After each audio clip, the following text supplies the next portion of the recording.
Hi friends, स्वागत है आपका यूट्यूब चैनल गुरुकुल भुन में। और ये है बाल मनोविज्ञान की क्लास, जिसमें हम कॉन्सेप्ट ऑफ लर्निंग यानी कि अधिगम की अवधारणाएं जानेंगे। ये टॉपिक इतना महत्वपूर्ण है क्योंकि ये किसी भी सिद्धांत का बेस समझिए। देखिए, आप लोग देखते हैं अलग अलग वैज्ञानिकों के अलग अलग सिद्धांत है। थॉर्नडाइक का है, जीन पियाजे का है, कोहलर का है ना, पावलाव का है। तो आपको ये समझ में नहीं आता होगा कौन ने किस चीज का सिद्धांत दिया है। तो इसमें अधिगम की अवधारणाएं वो है 3 बताई गई हैं। व्यवहारवाद, ठीक है ना, कुछ मनोवैज्ञानिकों ने व्यवहारवाद के ऊपर दिया है, कुछ मनोवैज्ञानिकों ने संज्ञानवाद के ऊपर दिया है, किसी ने संरचनावाद के ऊपर दिए हैं सिद्धांत, ठीक है ना। तो इनमें ये एक ग्रुप है, क्षेत्र है। व्यवहारवाद है उनके अलग हैं, संज्ञानवाद है उनके अलग हैं, संरचनावाद है उनके अलग हैं। तो सबसे पहले हम व्यवहारवाद के बारे में देखते हैं, ठीक है। ये है हमारा व्यवहारवाद।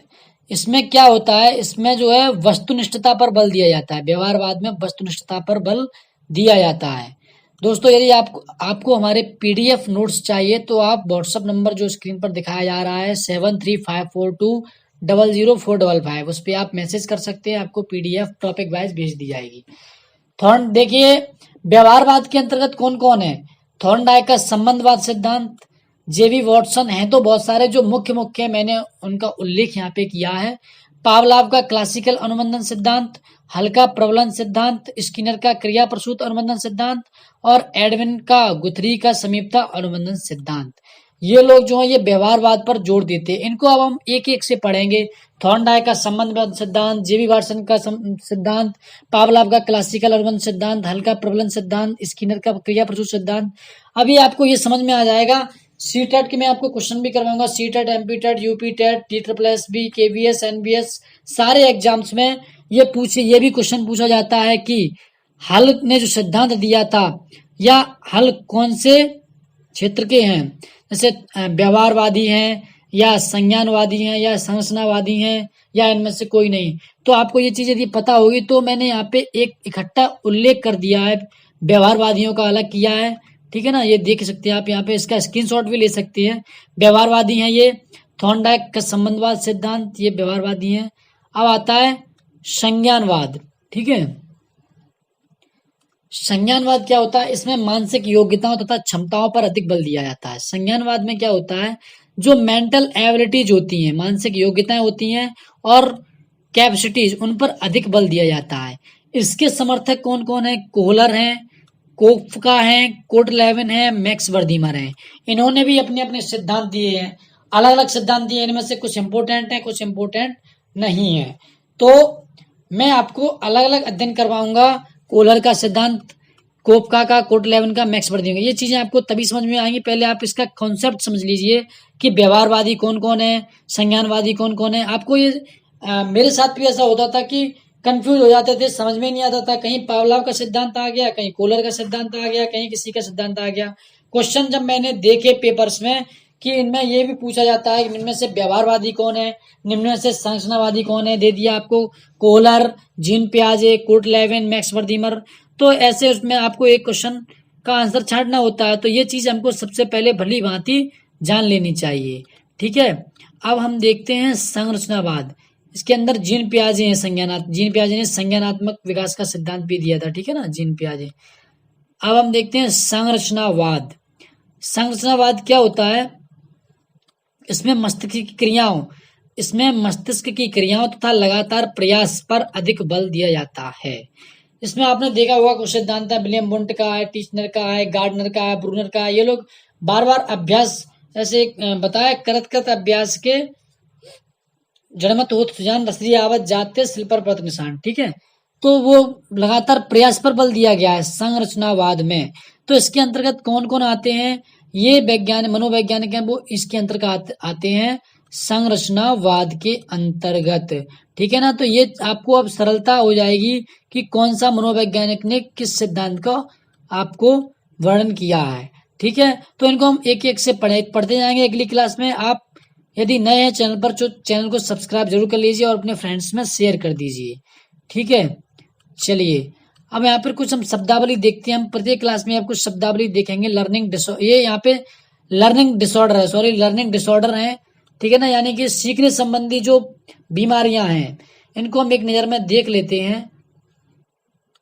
देखिए, ये बीमारियां जो हैं, गणितीय गणनाओं संबंधी समस्या, जैसे कुछ बच्चे होते हैं वो गणित की गणना करने में भूल जाते हैं, है ना, तो इसको डिस्कैलकुलिया डिसऑर्डर बोलते हैं। ये बीमारियां हैं, डिस्कैलकुलिया इसको बोलते हैं।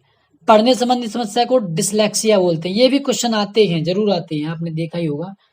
पढ़ने संबंधी जो समस्या होती है उसको डिसलेक्सिया, जैसे कोई बच्चा आपको आव पड़ जाता है, बट को बुट पुट पड़ जाता है ना। लिखने संबंधी समस्या को बोलते हैं डिस्ग्राफिया, जिसको लिखने से संबंधित समस्या होती है, जैसे बी को डी लिख देता है, यानी इधर की साइड में बी ऐसे बी बना होता है तो बच्चा डी बना देता है, मतलब बी की जगह पर डी बना देता है। ये इनफे डिफरेंस नहीं डिफाइन कर पाता है वो, तो इसको क्या बोलते हैं, डिस्ग्राफिया। अवधान संबंधी समस्या क्या होता है, attention deficit hyper active disorder, ADHD इसको बोलते हैं। इसका पूरा नाम है attention deficit hyper activity disorder. ठीक है। अब आता है श्रवण संबंधी विकार। श्रवण संबंधी विकार में क्या होता है, ऑडिटरी प्रोसेसिंग डिसऑर्डर, जिनको थोड़ा अलग डिफरेंस सुनाई देता है, ऑडिटरी प्रोसेसिंग डिसऑर्डर। कम आयु में वृद्धावस्था के लक्षण, इसको बोलते हैं प्रोजेरिया। कम आयु में वृद्धा के लक्षण आ जाते हैं, बाल सफेद हो जाते हैं, जो आपकी स्किन होती है वो अलग तरीके की हो जाती है, बुड्ढो जैसी, तो इसको प्रोजेरिया नामक डिसऑर्डर होता है। ठीक है। झूठ बोलने की आदत, कुछ बच्चे होते हैं झूठ बोलते हैं। कैसा झूठ बोलते हैं, इसको मिथोमेनिया बोलते हैं। उन लोगों को मिथोमेनिया से ग्रसित बोलते हैं, जो अपनी बढ़ा चढ़ा कर तारीफ करते हैं, यानी अतिशयोक्ति करते जाते हैं, हमने इतना कर दिया, हमने ये वो कर दिया, हमको कोई कुछ नहीं कर सकता है। तो ये अपनी जो तारीफ करते हैं, बढ़ा चढ़ाकर बात बोलते हैं, किसी भी चीज की बढ़ा चढ़ाकर बात बोलते हैं, झूठ बोलने की आदत होती है, उस बीमारी को बोलते हैं मिथोमेनिया। ठीक है। कुछ बच्चे होते हैं उनको एक्रोफोबिया से एक्रोफोबिया होता है, ऊंचाई से डर लगता है, तो इस चीज को एक्रोफोबिया बोलते हैं। ठीक है। चलिए आगे चलते हैं। देखिए, कम आयु में वृद्धावस्था लक्षण प्रोजेरिया हो गया आपका। ठीक है। झूठ बोलने की आदत मिथोमेनिया, ऊंचाई से डर लगना एक्रोफोबिया, मानसिक तनाव संबंधी विकार डिस्थीमिया, मानसिक जो मेंटल टेंशन में रहते हैं उनको डिस्थीमिया हो जाता है। भाषा संबंधी विकृति होती है, उसे अफेसिया बोलते हैं। इसको हिंदी में हम भाषाघात भी बोलते हैं। ये भाषा का संप्रेषण नहीं कर पाता है, विचार व्यक्त नहीं कर पाता है। ठीक है। तो इसको अफेसिया या भाषाघात भी बोलते हैं। ठीक है। हम कुछ महत्वपूर्ण शब्दावली यहाँ पर देखते हैं। देखिए, ये बाल मनोविज्ञान की शब्दावली है, जिसको आपको जरूर देखना चाहिए। सजीववाद, हर वस्तु को सजीव समझना सजीववाद कहलाता है। ठीक है। हर वस्तु को सजीव समझना सजीववाद कहलाता है। समंजन क्या होता है, नए विचार व अनुक्रियाओं में पुराने विचार व अनुक्रियाओं को समाहित कर लेना। नए विचार और अनुक्रियाओं में पुराने विचार व अनुक्रियाओं को समाहित कर लेना। ठीक है ना, तो इसको समंजन बोलते हैं। संतरुणीकरण, नई स्कीमा विकसित करके पुरानी स्कीमा में परिवर्तन करना। ठीक है ना। अब लास्ट है स्कीमा।